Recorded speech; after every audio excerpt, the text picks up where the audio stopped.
ဒီအမျိုးသမီးကနေကာမျက်မှန်ကိုအမြဲတက်ထားတာပါသူမကအိတ်တဲ့အချိန်မှာတော့ချွတ်မပစ်ပဲအမြဲတမ်းတက်ထားလေးရှိပါတယ်ဒါပေမဲ့ဒီနေ့နိုးလာတဲ့အချိန်မှာတော့သူမရဲ့နေကာမျက်မှန်ပျောက်ဆုံးနေတာကိုသတိပြုမိသွားပါတယ်ရှာဖွေကြည့်တော့သူမဘေးကမိန်းကလေးငယ်လေးကသူမရဲ့နေကာမျက်မှန်ကိုတက်ထားတာကိုမြင်လိုက်ရပါတယ်သူမအယမ်းလက်နေပေမဲ့စိတ်ကိုထိန်းကပြုံးပြပြီးမျက်မှန်ကိုပြန်ပေးဖို့ထိုကလေးမလေးကိုတောင်းဆိုခဲ့ပါတယ်ဒါပေမဲ့ကောင်မလေးကကောင်းခါပြီးညှင်းဆန်ခဲ့ပါတယ်အမျိုးသမီးအယမ်းလက်နေပြီးတင်းမာလာပါတယ်ကောင်မလေးကိုစိတ်ဆိုးလို့မဟုတ်ပဲထိတ်လန့်စရာမျက်နှာနဲ့အမဲရောင်ခိုးငွေကိုကောင်မလေးရဲ့ဘေးတစ်ဖက်မှာမြင်လိုက်ရလို့ပဲဖြစ်ပါတယ်သူမဘလောက်တောင်ကြောက်လန့်သွားလဲဆိုရင်ကျမ်းပြင်ပေါ်ကိုလဲကျသွားခဲ့တဲ့အထိပါပဲကြောက်ရွံ့မှုကိုအစွမ်းကုန်ထိန်းချုပ်ပြီးဖြည်းဖြည်းချင်းထရက်ပြီးလေယူပေါ်ကလူအားလုံးရဲ့ဘေးမှာလည်းမကောင်းတဲ့တရေဝိညုတ်တွေနဲ့ပြည်နေတာကိုထိတ်လန့်စွာတွေးလိုက်ရတာကြောင့်ဟန်မဆောင်နိုင်တော့လေရင်ပေါ်ကဆင်းခွင့်ဒီအားဟစ်ပြောတောင်းဆိုရင်လေရင်ခန်းတကားကိုထုရိုက်တောင်းဆိုပါတော့တယ်လူတိုင်းကသူမယူသွားပြီလို့ထင်မှတ်နေကြပါတယ်လေယူပေါ်တာဝန်ရှိသူတွေကသူမတီလိုဆက်လုပ်နေမယ်ဆိုရင်ရဲခေါ်ရလိမ့်မယ်လို့သတိပေးလိုက်ပေမဲ့သူမအာယုံမဆိုင်နိုင်ပါဘူးထွက်ခွာကနီးလေရင်ဟာသူမကြောင့်ပဲရက်တန့်ပေးခဲ့ရပါတယ်သူမကိုဆွဲခေါ်သွားစင်မှာလဲလေရင်ပေါ်ကအမြန်ဆင်းကြဖို့လူတိုင်းကိုအော်ဟစ်အတိပေးနေခဲ့ပါသေးတယ်ဘာမှမသိရှာတဲ့မိန်းကလေးငယ်လေးကသူမရဲ့အပြစ်ကြောင့်လို့ထင်ပြီးနေကမျက်မှန်ကို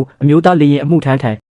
ပေးပြီးထိုမျိုးသမီးကိုပြန်ပေးဖို့တောင်းဆိုခဲ့ပါတယ်ဒါပေမဲ့လေရင်ခန်းတကားတွေပိတ်ပြီးလေရင်ပြန်တက်သွားတဲ့အချိန်မှာတော့အရာအလုံးနောက်ကျသွားပြီဆိုတာကိုထိုမျိုးသမီးသိလိုက်ပါတယ်အမှန်တော့ထိုမျိုးသမီးဟာကလေးဘဝကလေးကတရက်တစီတွေနဲ့ဝိညာဉ်တွေကိုမြင်တွေ့နိုင်ခဲ့တာဖြစ်ပြီးသူမရဲ့ဖခင်ဖြစ်သူကချစ်စရာကောင်းတဲ့နေကမျက်မှန်လေးကိုထုတ်ပေးပြီးတက်ဆင်ပေးခဲ့တဲ့အချိန်ကစလို့ထိုထိတ်လန့်စရာအရာတွေကိုလုံးဝကွဲပြောက်သွားစေခဲ့တာဖြစ်ပါတယ်နှစ်တွေအကြာကြီးဖြတ်တန်းလာပြီးနောက်ထိုအမြကိုသမီးရဲ့ဗီဒီယိုထဲမှာနေကာမျက်မှန်တွေပြည့်နေသွားခဲ့ပေမဲ့ဖခင်ဖြစ်သူကွယ်လွန်သွားခဲ့တာကိုလည်းသူမဘာမှလုပ်ပေးနိုင်လိုက်ခဲ့ပါဘူးအစပိုင်းမှာဖြစ်ပျက်ခဲ့ရတာကလည်းသူမရဲ့နေကာမျက်မှန်ကိုမတော်တဆပြုတ်ကျနေတာကိုဘေးကကောင်မလေးကကောက်တက်ယူထားလိုက်တာကြောင့်လေရင်တစ်စီးလုံးအမောင်ရိပ်နဲ့ဝင်းမြောက်တွေအပြည့်နဲ့ဖြစ်နေတာကိုသူမမြင်တွေ့ခဲ့ရပြီးဒါဟာလေရင်ပြတ်ကျတော့မယ်ဆိုတာကိုသိသွားခဲ့ရတာပါမကြမီချိန်မှာပဲထိုလေရင်ဟာသူမပြောတဲ့အတိုင်းပြတ်ကျသွားခဲ့ပါတယ်ခံရတဲ့ရဲရရှိတယောက်ကဒီသတင်းကိုမြင်တွေ့ရတဲ့အခါထိုမျိုးသမီးကိုတန်တရားဖြစ်နေခဲ့ပါတယ်သူဟာသူမအလုပ်လုပ်တဲ့နေရာကိုဖောက်တဲ့အဖြစ်ဟန်ဆောင်သွားကစုံစမ်းနေစေဧည့်သည်တွေကိုမလေးမစားလုပ်တယ်ဆိုတဲ့အကြောင်းပြချက်နဲ့ဆိုင်ရှင်ကသူမရဲ့နေကာမျက်မှန်ချုပ်ခိုင်းခဲ့ပါတယ်သူမမျက်မှန်ချုပ်လိုက်မှာပဲသူမရှိကအမျိုးသားတယောက်ရဲ့လက်ကိုဖမ်းဆွဲထားပြီးခဏလောက်နေပြီးမှဆိုင်အပြင်ကိုတွားဖို့တောင်းဆိုလိုက်ပေမဲ့